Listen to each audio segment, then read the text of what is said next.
All right, guys, you can get going.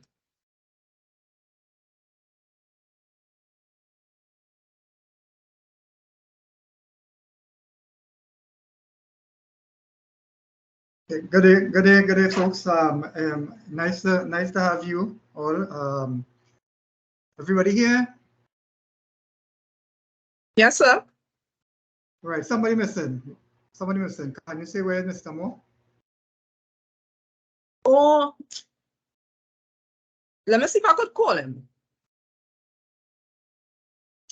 I know credit on the phone and this internet giving real problems to me. Let me go in a position where I could get some juice here.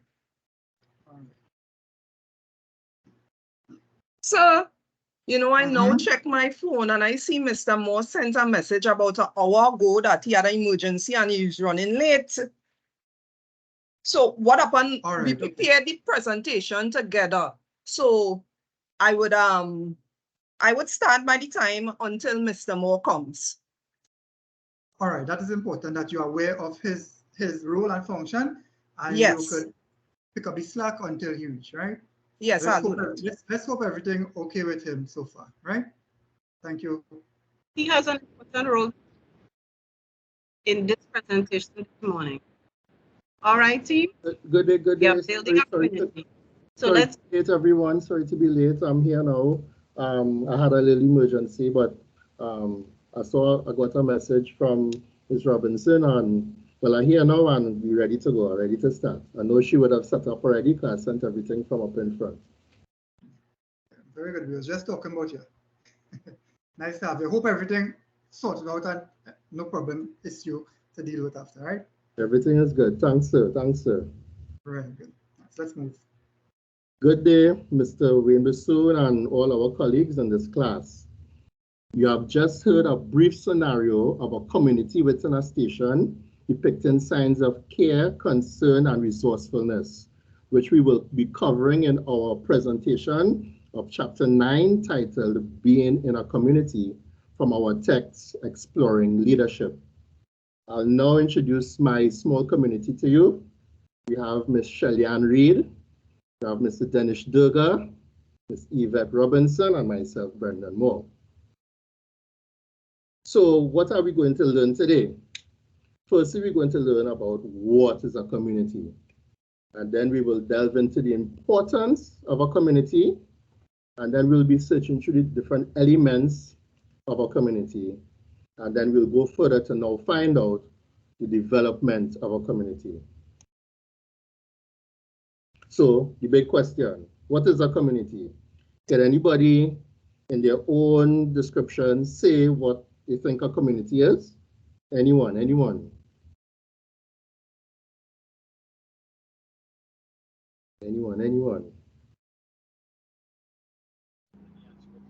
I would think a group of people in one, a group that is functioning either in a setting of a geographic location or a business or some sort of organization, as the case may be. A community could be any group of people. Right, that's not a bad response at all, because when we think about community, we generally think about a geographical area. That is what we're familiar with. But let's look at where the word came from. So the word community traces its roots from the Latin term communitas, right? So you see, com means together, and munita means servicing, right? So we could say it encompasses a sense of fellowship, shared responsibility, and communal amongst individuals. Right, so with this now, we could see that community, it means, when you hear the term a sense of community, it refers to a spirit that encourages a collection of people to work and act collaboratively. So there are different types of communities. So as expressed before, so it's suggested that there's a geographic or location-based community, right? So that will be like your neighborhood, or the city or town where you may be living in, or even small countries, they have their own type of community. So that's what we refer to as a location-based or geographical community. We also have cultural communities. For example, that might be ethnic communities, or religious communities, or even language communities, right? Then we also have interest-based communities that could come in the form of book clubs or even sporting groups where you have a lot of sporting fans coming together, and you already have like different types of clubs like gardening clubs, and that is what you call interest-based. They all have these same interests when they come together. We also have professional communities. Now, we're all familiar with the business community. There's the medical community.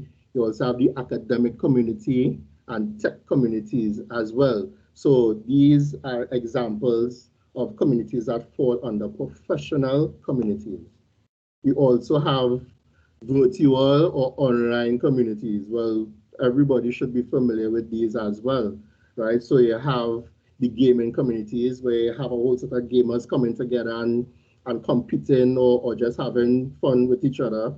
You have the Facebook communities where you have a lot of Facebook groups and where people come together and they discuss different topics and different ideas, or they have similar interests in certain things, right? And then we have now support and health communities.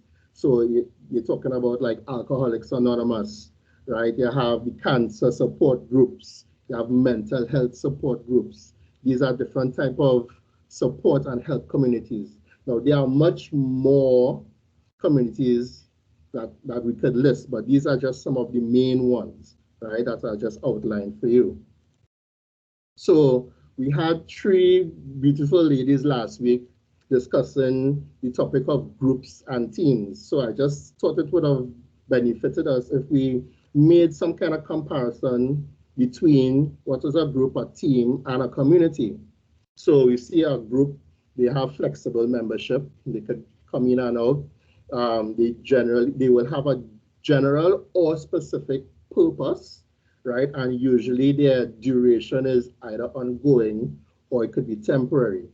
Where a team now will usually have a selected membership because it may be based on their profession and their skill sets, right? And they are task oriented and goal specific. And usually that their goals are time bound, they are time limited. So we have a community now, which is based on being inclusive, right? We have shared values, interests, and a sense of belonging, right? And it's also very much ongoing, the duration.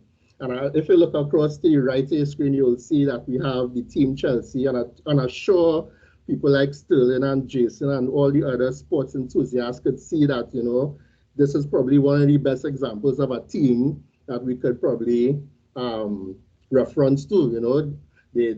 And within the team, they have their own community where you have members coming from different countries. So it shows how inclusive that they are. They all have shared values. They all play football and love football. They have good sense of interest and they come together like a family. So there's a sense of belonging, and it's ongoing, meaning that they continue winning championships to championships to championships. So I'm sure with the silence, I know they all in agreement. So I'll move on. So we're now going to talk about the importance of a community, and I'll hand over the baton to Mr. Dennis Durga, who will take it from here. Thank you very much, Mr. Moore, and good afternoon to Mr. Lecturer, Mr. Bisu, and the class. The importance of community, not really the importance of the community, but how important is a community? As you mentioned, Mr. Moore mentioned earlier, that sometimes, and for me, that when you hear the word community, we think about the neighborhood settings. And like our previous lecturer in last semester course, he would also refer to this village-like settings. And it touches me because that is the village-like settings that I grew up in the neighborhood settings.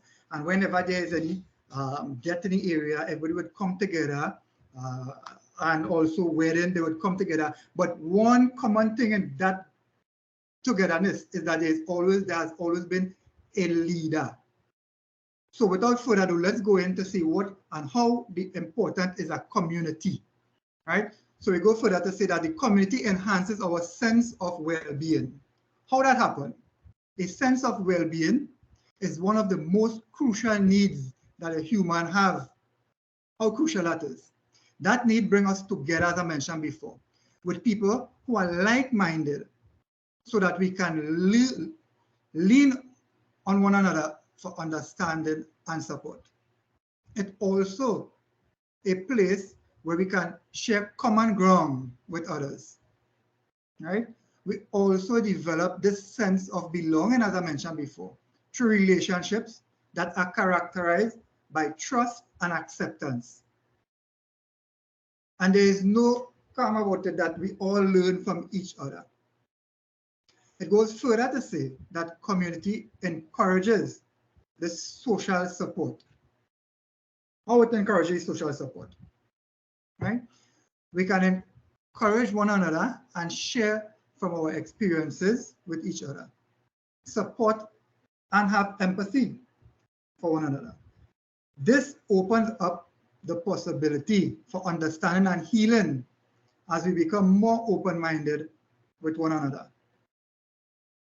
As the group 4 presented last week, and they touched on Tuxman model, which we all know and are aware, which is forming, storming, norming, performing, and adjourning, right?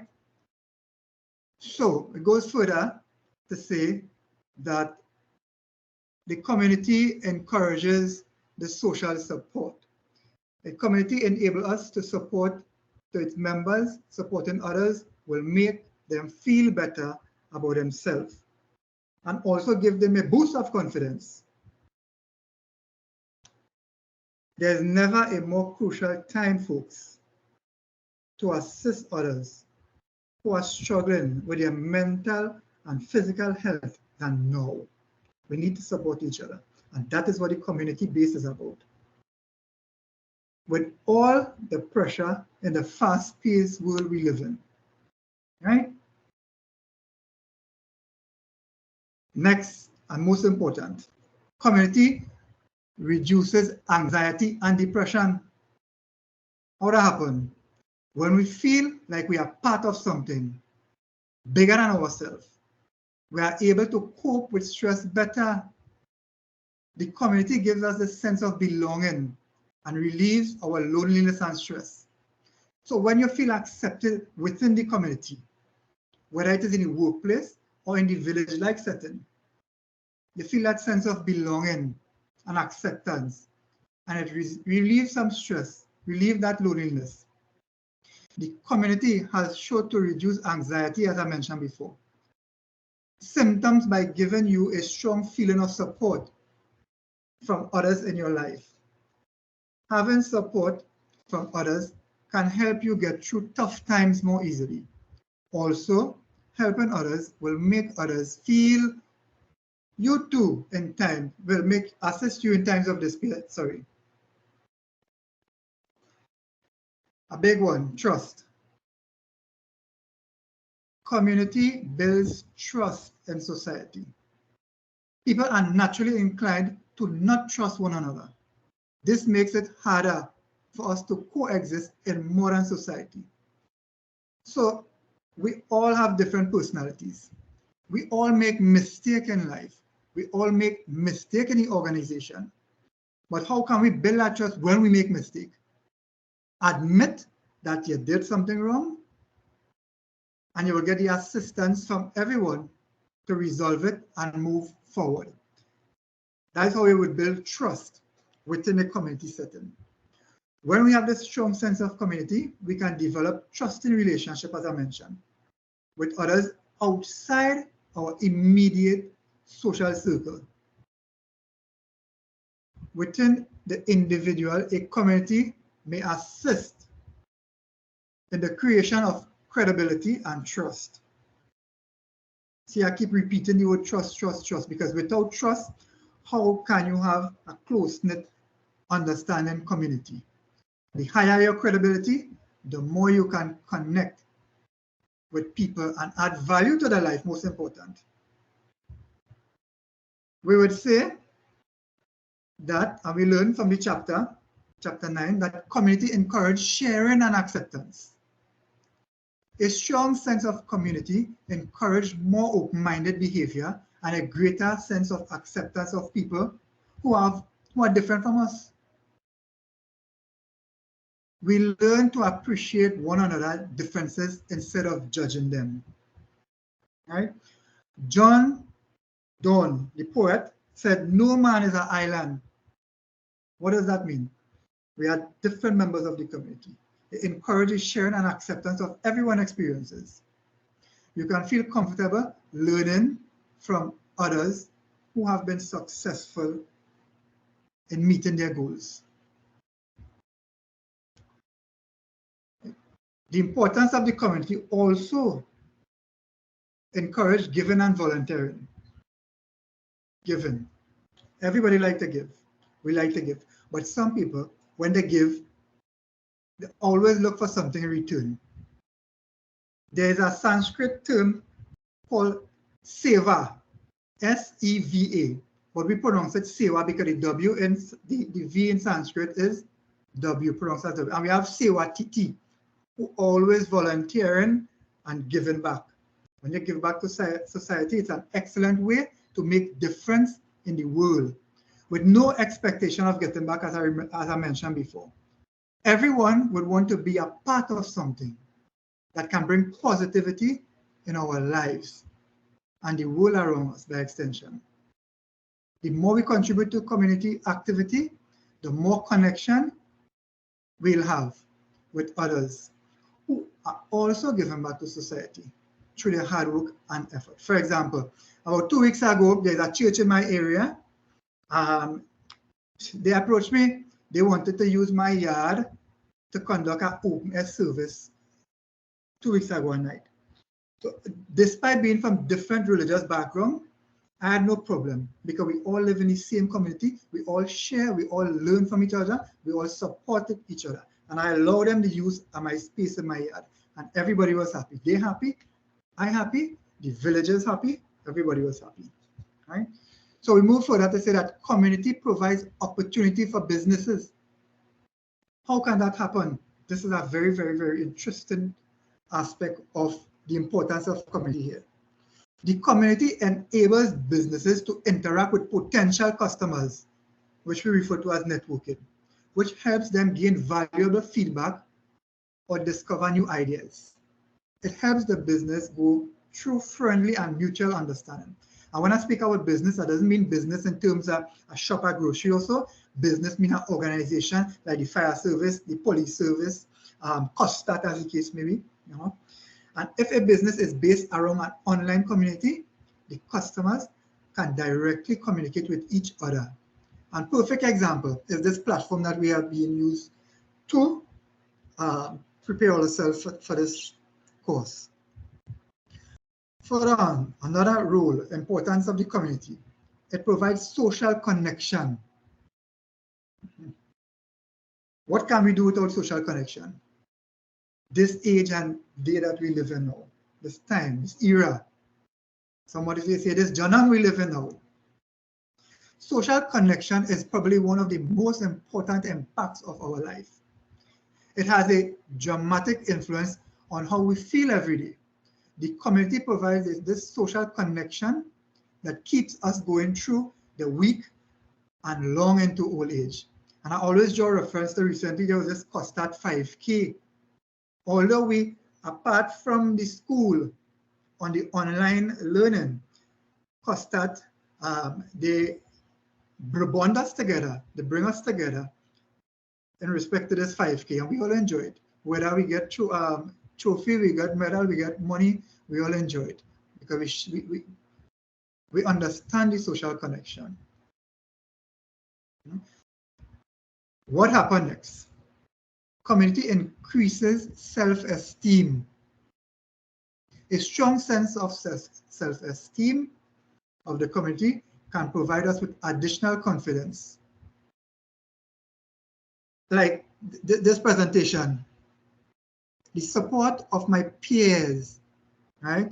The encouragement from one another was able to remove the fear and all the butterfly for us to properly present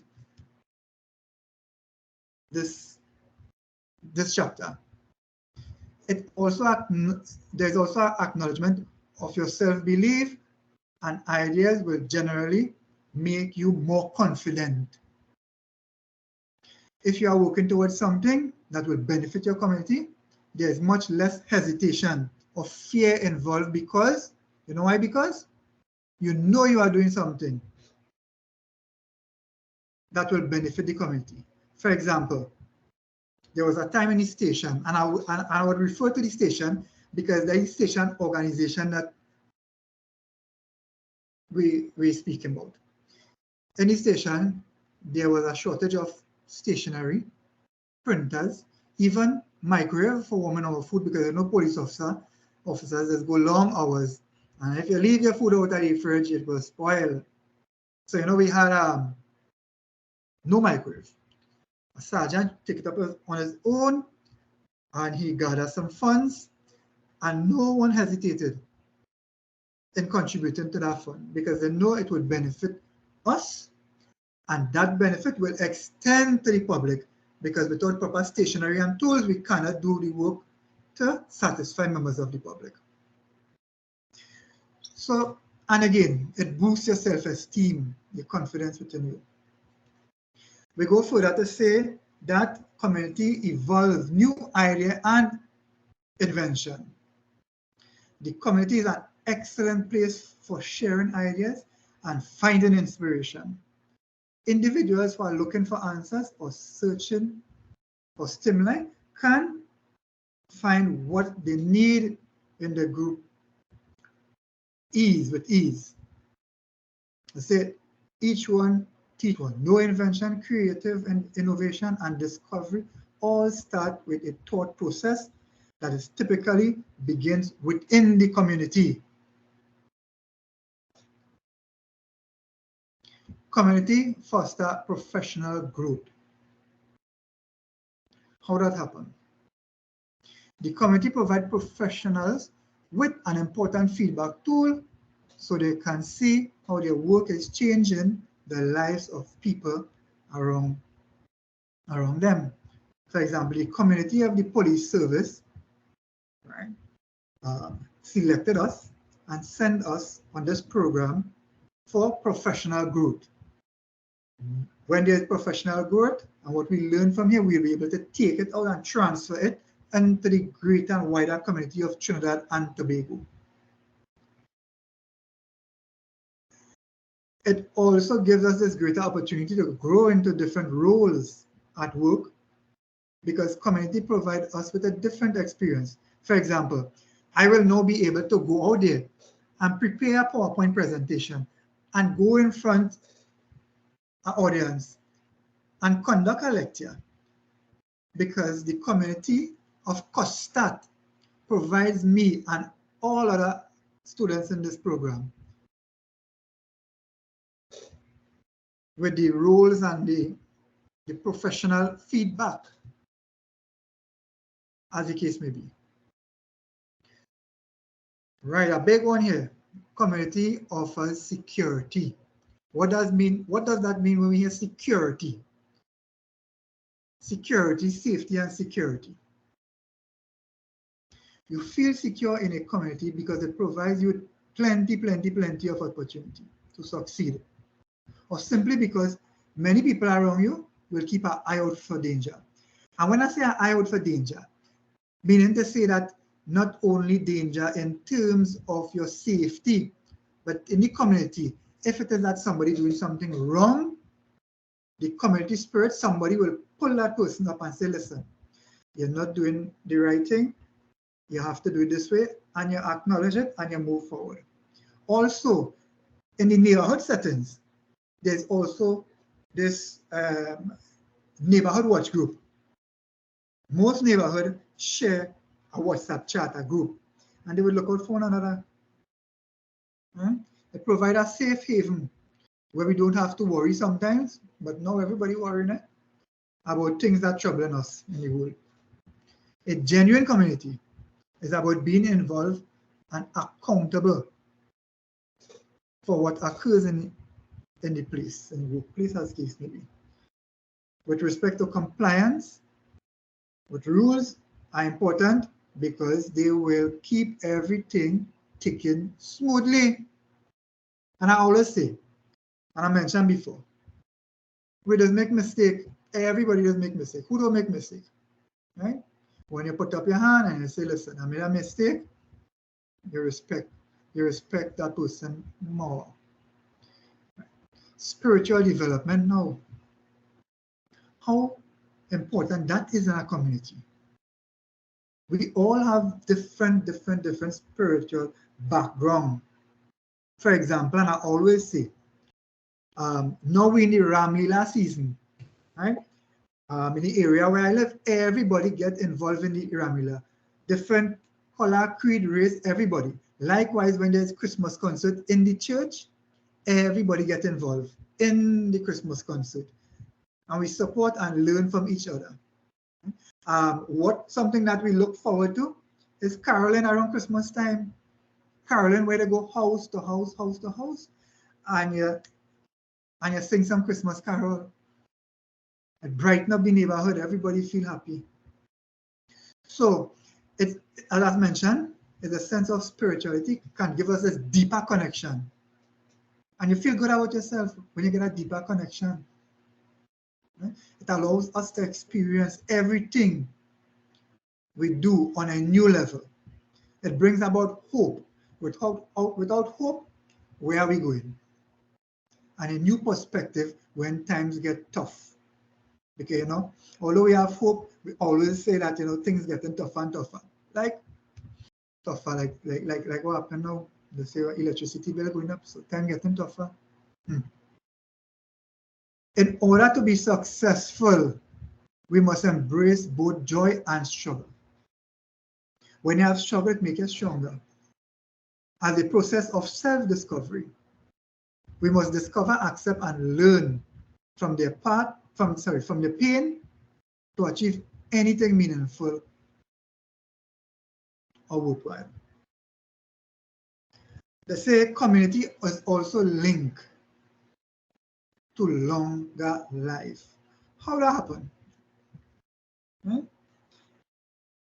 A sense of community has been shown to provide people with more years on this planet by reducing their risk for most chronic disease.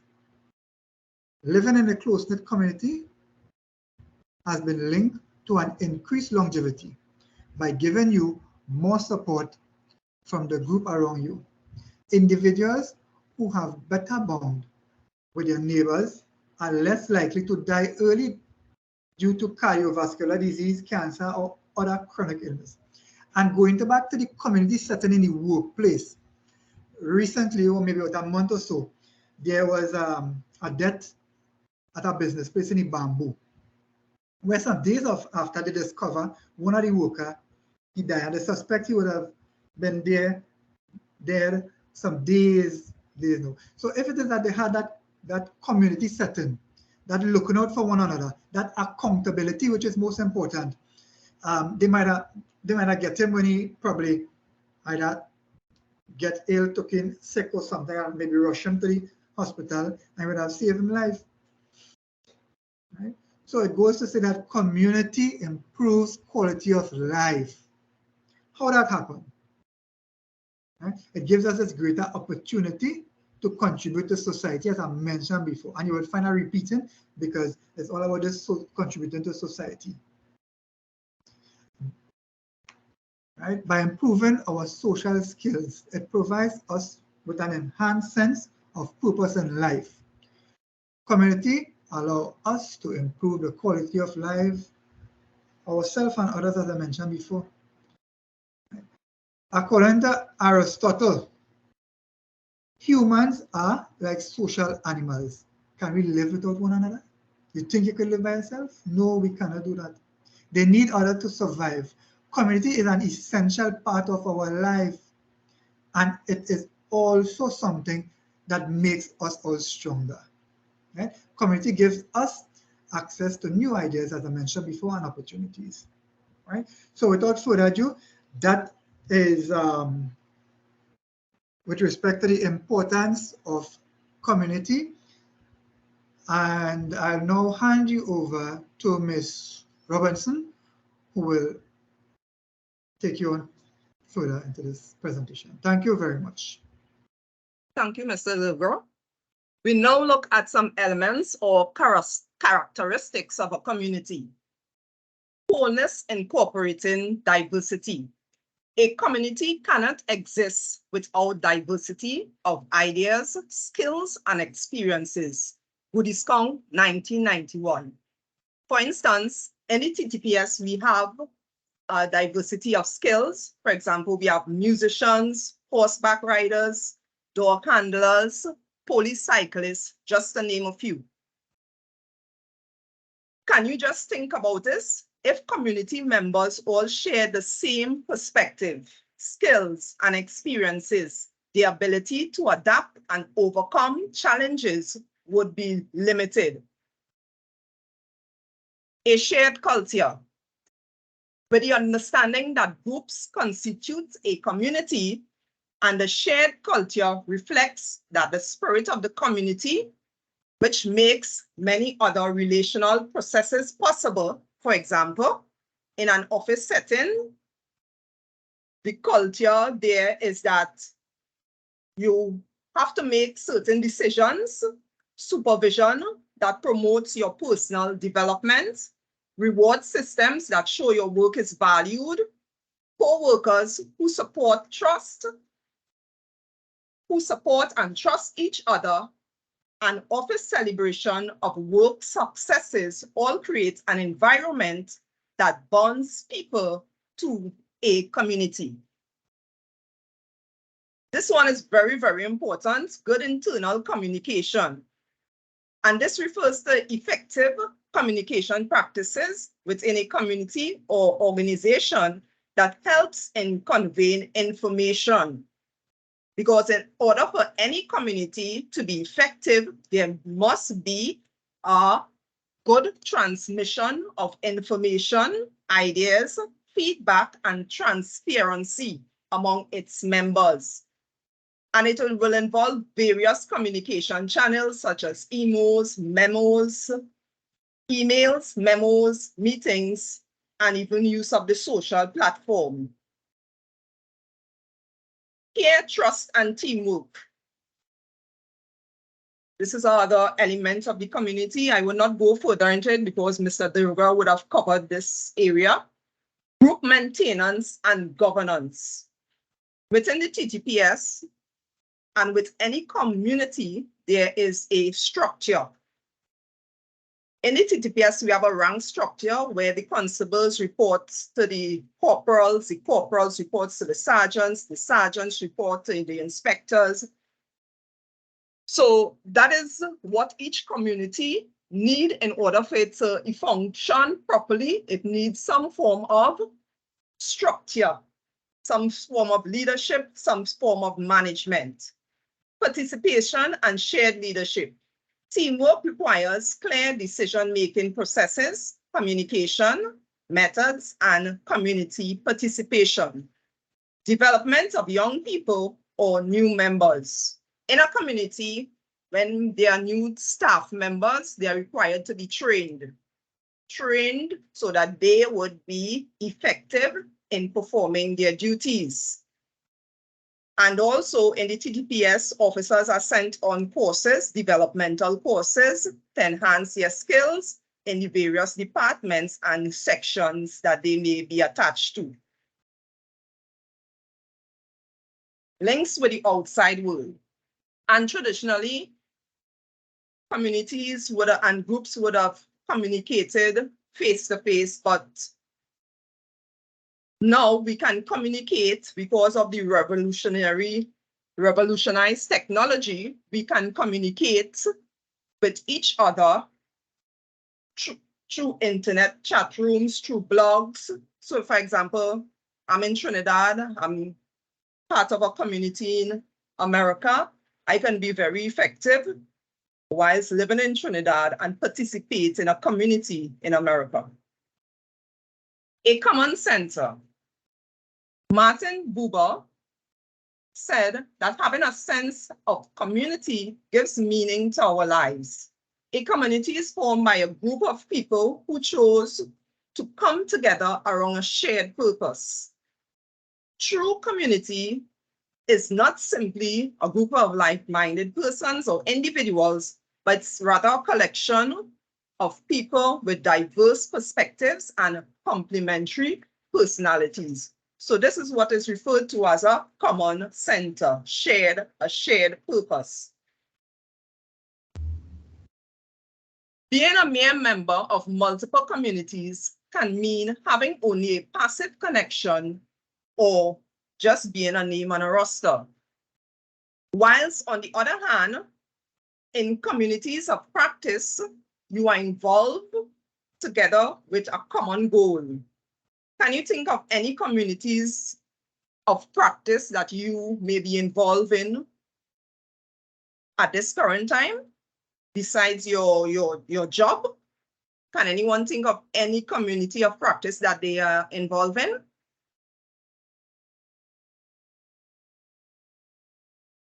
I'm with Mature School PTA. Very good. Thank you very much for that contribution, Mr. Moore. Urban villages. And this is very interesting. Urban villages are small communities within larger systems. For example, in the Trinidad and Tobago Police Service, that's a larger system. They are urban villages, such as sections like Guard and Emergency Branch, CID, CRO, Transport and Telecom, and CAPA. And you can identify within your job spec the urban communities or the urban villages within your organization. Communities of practice are vital for achieving shared objectives and for personal identification and satisfaction. Charlie Willie, 1992, says that every community, such as a work group, a classroom, whether it be neighborhood, volunteer organization, has both contributive justice and distributive justice obligations. And when we speak about contributive justice, we are speaking about contributing to the group's belief that it is fair and reasonable for each person to do his or her part in the greater whole, upholding obligations and a feeling of commitment to a shared purpose. While on the other hand, when we speak about distributive justice, we are speaking about justice that persons ensuring that there's inclusion and protection for all members, regardless of their race, their gender, their social status in society. Serial hypocrisy. According to Ulrich, 1998, serial hypocrisy, communities thrive on serial hypocrisy. This means that individuals in a community help each other out and repay those kindness in various ways. For instance, at campus, Ryan assists Vanessa in moving a chair. Vanessa may repay him by helping Bruni put up some flyers. And it continues like that. Bruni may help someone, and so it's not necessarily helping the person who helped you. Hypocrisy creates a sense of responsibility among communities, which contribute to the development and maintenance of a strong community culture. In other words, when we act in someone's best interests, they feel an obligation to reciprocate. In order for us to connect, it is crucial for us as leaders, supervisors, and management to understand ourselves, understand others, and develop a sense of responsibility towards our communities of practice in order to establish better human connections. I'll now invite Ms. Shelley Ann Reid, who would continue the presentation. Thank you, Ms. Robinson. Good day, sir and colleagues.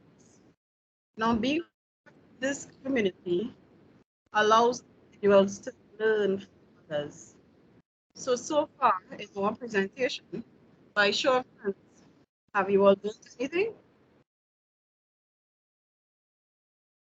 Yes, we're here.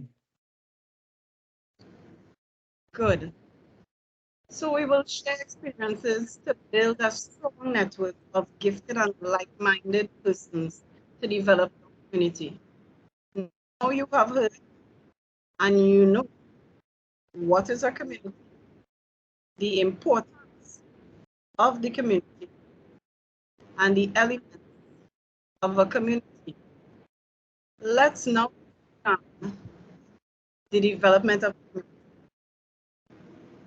So Scott, an American psychologist and author, has classified 4 stages of developing a true community. So after you examine these 4 stages, ask yourself, according to this development model, if you are indeed in community building. So the 4 stages are pseudo-community, chaos, emptiness, and community. So pseudo-community, this stage happens when we first meet. At this stage, you are happy to be together, anxious as a community to get along. So think back to your first job, school, even Costa, your workplace, and see how a sense of belonging to meet and to share that common thread and to enjoy one another's company. Built that team and network. So this first meeting stage of each other, it tends to suggest that as a group, as a community, we are so big. However, that is in the beginning. So the second stage, chaos. What does that word chaos bring to your mind?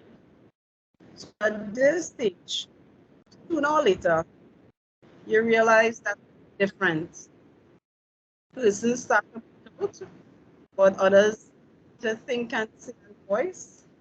There may be disagreement amongst persons.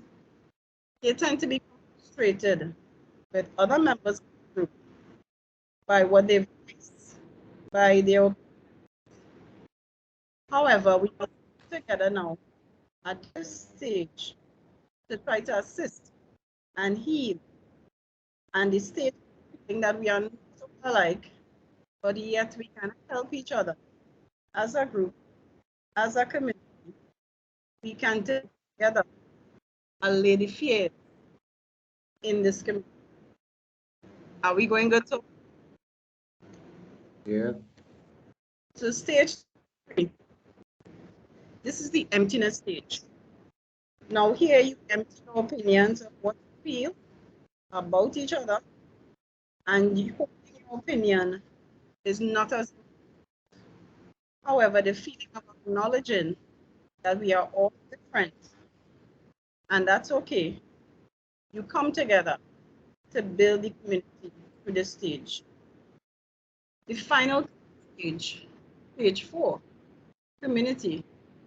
This is where you your members, you get them to be involved, and it is no longer I, but a we, with the right tools and strategies to garner. You could build a true community. So after hearing these 4 stages, ask yourself, have you ever experienced true community? As a group, through these stages, ask yourself, are we a community as yet? Food for thought. We will now look at the 7 principles in building community. Can anyone have a principle that they are seeing on the screen? They have used to build a community?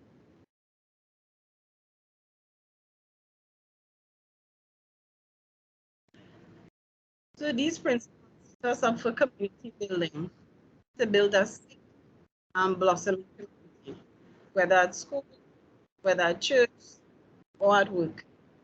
Since we all have situations that we would have various points and emotions. So sociologist William B. Wooden in 1990, he gave these principles that you should seek to be committed, be mindful, be unconditionally accepting, be concerned with yourself and others, be understand, be ethical, and be peaceful whilst in your community. So do we see ourselves in these 7 and guidelines? What do you think, class, is the best course of action in our community through this application?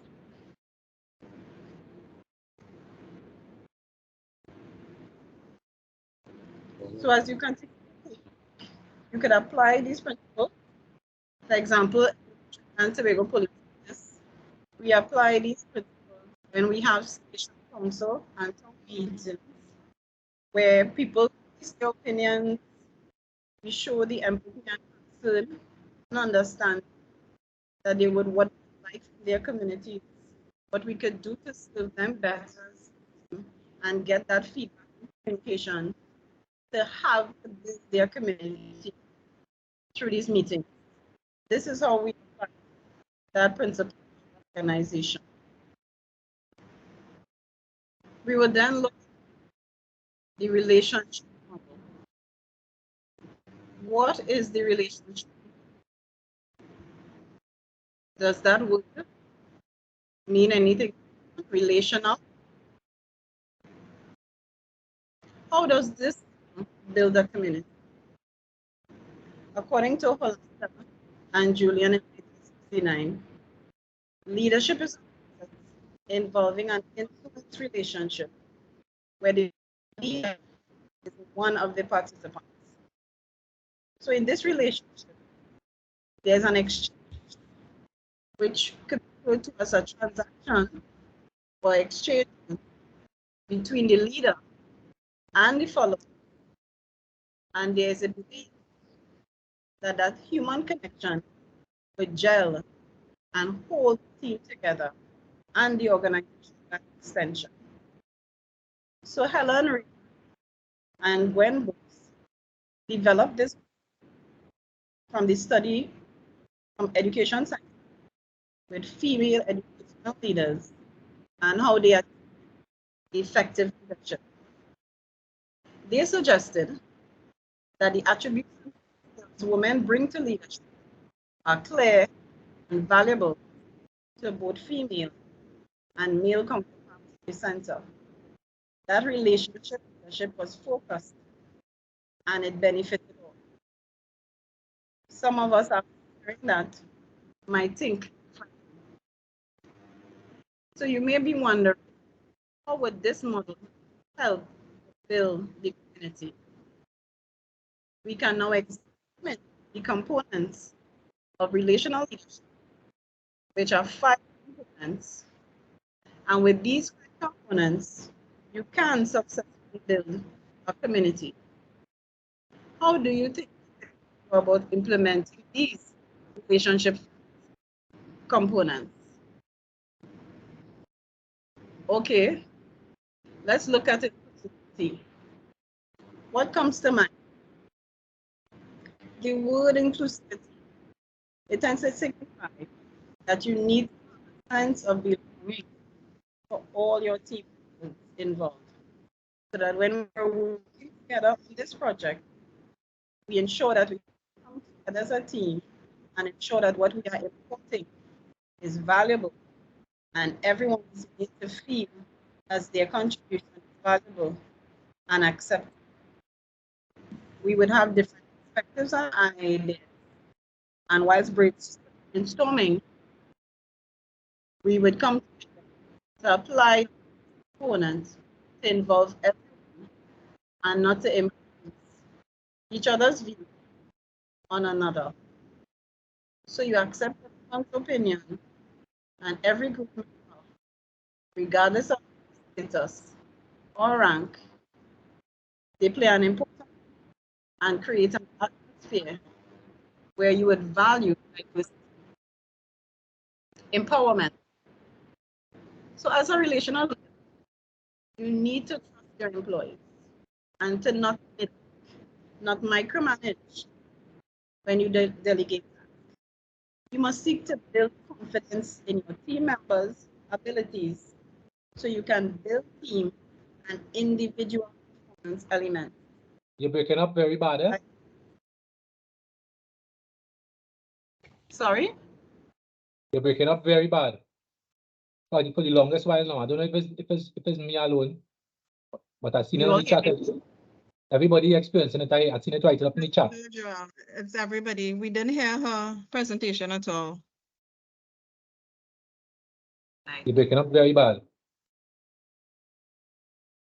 Brendan, you Yeah, I hear you, but it coming and going.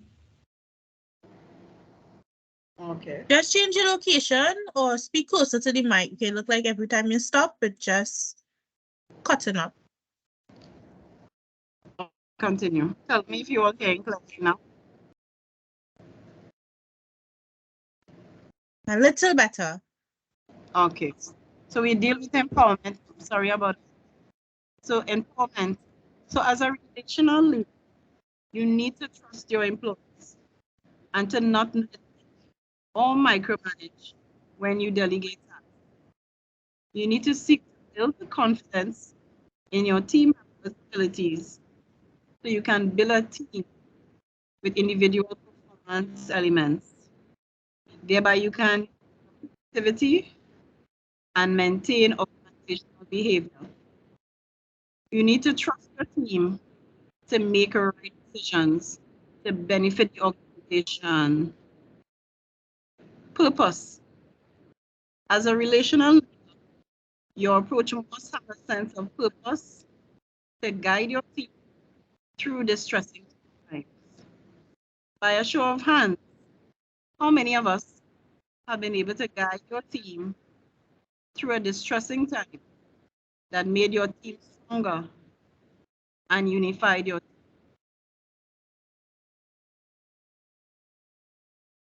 Ethical behavior. You must demonstrate honesty, integrity, and humility as a relational leader to make sound and ethical decisions which would positively impact the well-being of the group and community. Can anyone ethical decision they have to make that results in ethical behavior? Gilga?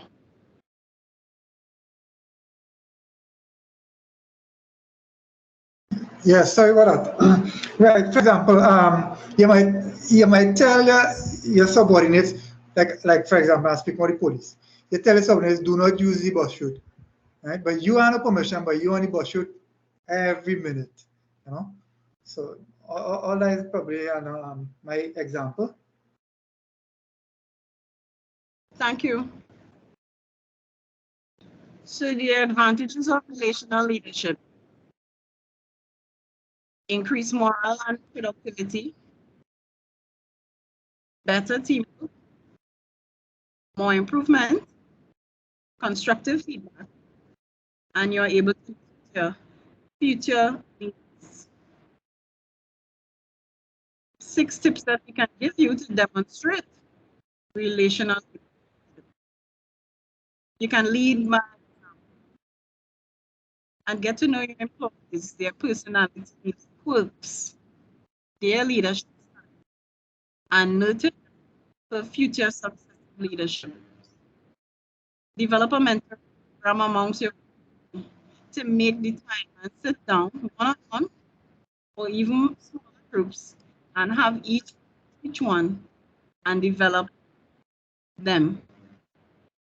You could also have a supportive workplace culture, whether at work or in the larger community, so you don't have empathy and to build trust and community spirit. For example, could have a doubles run, a beach line, or a birthday club to show appreciation and gratitude amongst the community members. So that way they have that support and workplace culture to feel important, to feel appreciated and understood. You could create a shared vision among your community, which would foster growth and build shared values. Show empathy, human gratitude. Say, job well done. Give a commendation, a reward. Most dedicated employee for the month. Most helpful employee for the month. That way, as a leader, you show your vulnerability to connect with them, to express that gratitude, and even in a stressful situation, in the job or personally, you show them that you're not just, for example, a registered at work, or they are not just making up or taking up space within the community. Be able to share an experience as a leader to build that human side. And in that way, you should build openness and camaraderie amongst the community. So I'd like to encourage you to build your relational skills in your community, to cherish your relationship in your community, take your self-awareness and humility into consideration with respect to build and transform your community. Thank you. Now we have been able to see very important steps that we could use towards building up ourselves as leaders within our community. And as an overview, we see that relational leadership improves community by connecting members to shared expectations and responsibilities towards common goals. It prioritizes the importance of community in facilitating impactful transformations. And just to emphasize this even a little bit more, you know that sometimes during times of crisis, the community needs to come together. So I want to know from any one of you all if at any point in time there was a crisis or issue within any community that you could identify that you are in, that you all had to act to support or to make the community stronger. Anybody could think of anything? Just a yes, yeah, go ahead. Certainly. Recently, we just came off a pandemic. And lots of people, lose their job. They didn't have money for grocery. They didn't have money to send their children online access to the devices and things. So what we did in the station, it was in Tobago, the officers contributed and they purchased grocery and they distributed hampers to the needy family. And they were very, very, very happy and grateful for that. Right, that's really good. Actually, we in the police band, we did something similar like that. We did hampers and we gave out to people in the community around the Bessemer Street and St. Paul Street area as well. Anybody else have any examples? Yes, at Quarton Process, whilst during the COVID pandemic, and given out masks as to all the displaced persons whilst on patrol, and to passers-by and persons in vehicles who were not wearing masks when same was mandatory. Right. And a lot of persons appreciated it, and we built a connection, a sense of community.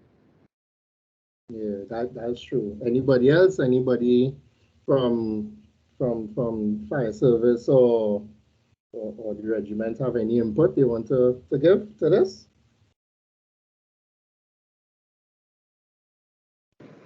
We came together when we were doing sanitaries and collected funds to purchase food items for the needy in the community. Right. That's really good. So in that you see, we all are in some ways actively strengthening and being a part of our community and finding ways to be resourceful and use empathy and be caring and develop and support each and everyone in the community. And that is very commendable of of you all. So we really want to thank you all for paying attention and being attentive and participating in our presentation. And any questions, we are open to it right now. Thanks again.